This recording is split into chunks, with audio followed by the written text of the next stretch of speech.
اعوذ باللہ من الشیطان الرجیم بسم اللہ الرحمن الرحیم۔ لاکھوں کروڑوں اربوں خربوں درود و سلام محمد و آل محمد پر۔ السلام علیکم ورحمۃ اللہ وبرکاتہ۔ معزز ناظرین و سامعین، آج کی ولاگ میں ہم امراض معدہ کے متعلق پڑھیں گے، لیکن اس سے پہلے آپ سے پرزور درخواست ہے، ریکویسٹ ہے، التماس ہے کہ برائے مہربانی ویڈیو کو لائک، شیئر اور چینل کو سبسکرائب کر دیں۔ اللہ پاک آپ کو اپنے حفظ و امان میں رکھے۔ اللہ پاک آپ پہ لاکھوں کروڑوں اربوں خربوں رحمتیں فرمائے۔ حضرت ابو ہریرہ رضی اللہ تعالیٰ عنہ سے روایت ہے کہ رسول اللہ صلی اللہ علیہ وآلہ وسلم نے فرمایا، معدہ بدن میں ایک حوض کی مانند ہے، رگیں معدے کی طرف آنے والی ہیں۔ اگر معدہ تندرست ہو تو رگیں صحت مندی لے کر واپس آتی ہیں، اگر معدہ فاسد ہو تو رگیں بیماری لے کر واپس آتی ہیں۔ مشکوٰۃ شریف۔ درد شکم، بدہضمی۔ حضرت ابو سعید خدری رضی اللہ تعالیٰ عنہ سے روایت ہے کہ ایک شخص حضور صلی اللہ علیہ وسلم کی خدمت فیاض درجت میں حاضر ہوا اور عرض کیا کہ میرے بھائی کو دستوں کی شکایت ہے۔ رسول اللہ صلی اللہ علیہ وسلم نے فرمایا، اسے شہد پلاؤ۔ اس نے اپنے بھائی کو شہد پلایا۔ پھر حاضر خدمت ہوا اور عرض کیا کہ میں نے شہد پلایا تھا مگر اس کے دست بڑھ گئے ہیں۔ آپ صلی اللہ علیہ وسلم نے فرمایا کہ اپنے بھائی کو شہد پلاؤ۔ غریزہ 3 مرتبہ ایسا ہی ہوا، پھر وہ چوتھی مرتبہ آیا تو پھر یہی ارشاد فرمایا کہ اسے شہد پلا۔ اس نے عرض کی، میں نے اسے شہد پلایا ہے مگر ہر بار اس کے دست بڑھ گئے ہیں۔ رسول اللہ صلی اللہ علیہ وسلم نے فرمایا۔ یہ حدیث پاک اور معدے کی وضاحت اسی باب کے ابتدا میں علاج بالدوا کے حاشیے میں گزر چکی ہے۔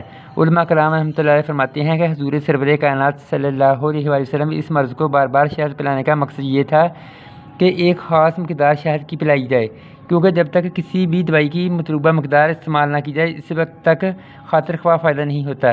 یہی وجہ ہے کہ جب خوراک پوری ہوئی مریض کو صحت مند ہو گیا۔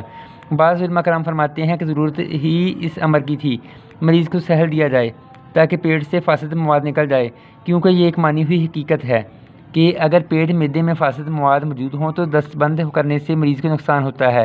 اور آپ صلی اللہ علیہ وسلم کا ارشاد گرامی ہے کہ اللہ تعالیٰ سچا اور تیرے بھائی کا پیٹ جھوٹا ہے۔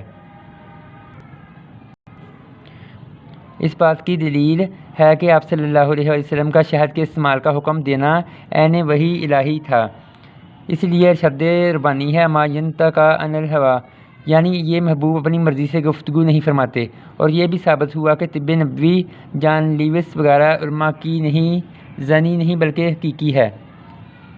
شہد کے مزید فوائد۔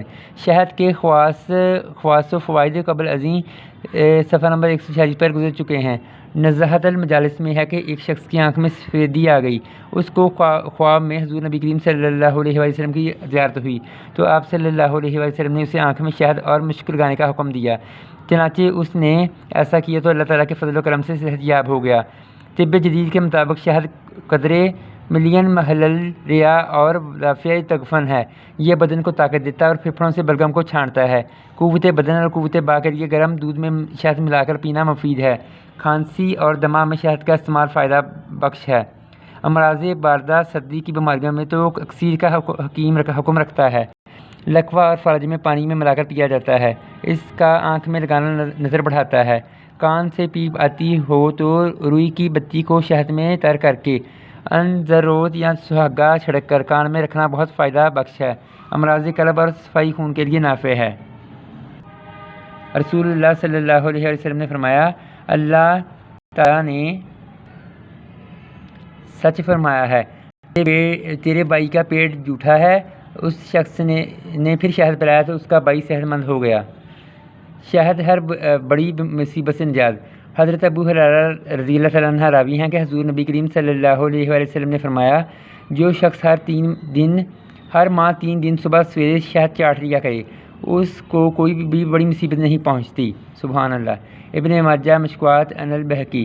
دیگر حضرت عبداللہ بن ابی مقصود فرماتے ہیں کہ رسول اللہ صلی اللہ علیہ وسلم نے ارشاد فرمایا، تم اپنے اوپر 2 شفاؤں کو لازم کر لو، یعنی شہد اور قرآن پاک۔ ابن ماجہ۔ کتاب البرکات میں حضور صلی اللہ علیہ وسلم سے مروی ہے کہ جو شخص اس چیز یعنی شفا کا ارادہ کرے جو قرآن پاک میں مذکور ہے، وہ ہر ماہ ایک بار شہد پی لیا کرے تو 70 بیماریوں سے محفوظ رہے گا۔ سبحان اللہ۔ بہترین مسحل جلاب۔ امراض معدہ میں کئی دفعہ کسی مسحل جلاب کی ضرورت پیش آتی ہے، لیکن بعض دفعہ کسی غیر موضوع مسحل سے بجائے فائدے کے نقصان کا بھی اندیشہ ہے۔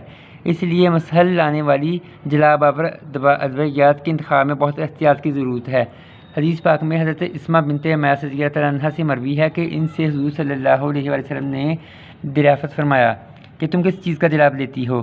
انہوں نے عرض کی کہ شبرم کے ساتھ۔ حضور صلی اللہ علیہ وسلم نے فرمایا وہ تو گرم ہے، وہ تو بہت گرم ہے۔ پھر اسمہ بنت عمیس رضی اللہ تعالیٰ عنہا نے عرض کی کہ کس چیز کے ساتھ جلاب لوں؟ فرمایا اگر موت کے سوا کسی چیز میں شفا ہوتی تو سنا میں ہوتی۔ سنا مکی۔ ترمذی شریف سنن ابن ماجہ۔ شبرم ایک شیردار باریک سیدھا اور گرہ دار پودا ہے۔ اس کا قد تقریباً 1 ہاتھ اور رنگ سرخ و سبز ہوتا ہے۔ ذائقہ قدرے تلخ معلوم ہوتا ہے۔ یہ سخت گرم تاثیر رکھنے والی بوٹی ہے، اس لیے اس کا استعمال انتہائی احتیاط سے کرنا چاہیے۔ شبرم کھانے سے گائے مر جاتی ہے۔ سنا ایک جلاب آور بوٹی ہے۔ اس کے پتے مہندی کے پتوں کے مشابہ ہوتے ہیں۔ اس کی بہترین قسم وہ ہے جو حجاز عرب سے آتی ہے اور سنا مکی کے نام سے معروف ہے۔ اس کا ذائقہ تلخ ہوتا ہے۔ یہ ہر خلط کی مسحل ہے اور دماغ کا تنقیہ کرتی ہے، اس لیے سنا درد، کمر درد، عرق النساء، درد پہلو، وجع البروق، وجوع المفاصل اور نوبتی بخاروں میں مفید ہے۔ یہ پیٹ کے کیڑوں کو مارتی ہے۔ سنا درد سر، سالم، درد شقیقہ، مرگی کو فائدہ دیتی ہے۔ سنا کو گل سرخ یا 19ویں سے ملا کر استعمال کرنا چاہیے۔ طب کے علاوہ ڈاکٹری میں بھی اس کے بہت سے مرکبات استعمال ہوتے ہیں۔ خطاب المفردات۔ آج کا بلاگ یہیں پہ ختم کرتے ہیں۔ تمام معزز ناظرین و سامعین سے پرزور درخواست ہے کہ برائے مہربانی ویڈیو کو لائک، شیئر اور چینل کو سبسکرائب کر دیں۔ بہت بہت مہربانی، میری مدد کریں، مجھے سپورٹ کریں۔ اللہ پاک آپ کو اپنے حفظ و امان میں رکھے۔ اللہ پاک آپ پہ لاکھوں کروڑوں اربوں خربوں رحمتیں فرمائے۔ برائے مہربانی مجھے سپورٹ کریں، برائے مہربانی میری مدد فرمائیں۔ اللہ پاک آپ کو اپنے حفظ و امان میں رکھے۔ اگلے بلاگ میں انشاءاللہ ہم کولنج کا علاج کے متعلق پڑھیں گے۔ تب تک کے لیے اجازت دیجیے۔ اللہ حافظ۔